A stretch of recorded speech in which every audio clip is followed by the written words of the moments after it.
Il ne faut pas se cacher la face. Elle est la suivante, la vraie question. Est-ce que la France, est-ce que la République française est islamo-compatible ou pas? Et votre réponse? Évidemment oui.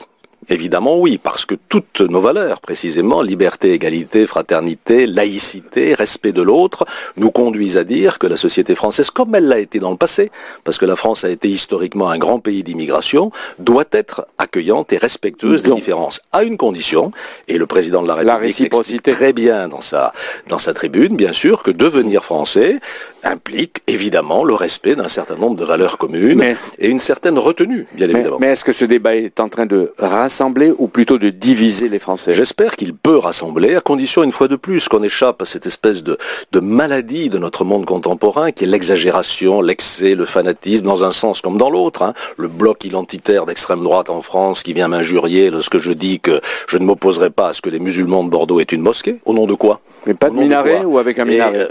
C'est à eux de faire preuve là aussi de retenue. Et de l'autre côté, évidemment, des excès inverses. Essayons de garder le sens de la mesure, de la réflexion, du respect mutuel. Il y a en France des musulmans qui sont parfaitement en ligne avec ce que je viens de dire. Ah, c'est de les stigmatiser. Bien sûr. Et je peux vous dire que l'imam de Bordeaux, Tarek Oubrou, est un homme qui défend absolument les valeurs de la République. Et il faut voir ce que ça veut dire. L'égalité, ça veut dire l'égalité entre les hommes et les femmes. Voilà une valeur qui s'impose à tout le monde et à toutes les religions. Mais pas à tous les pays.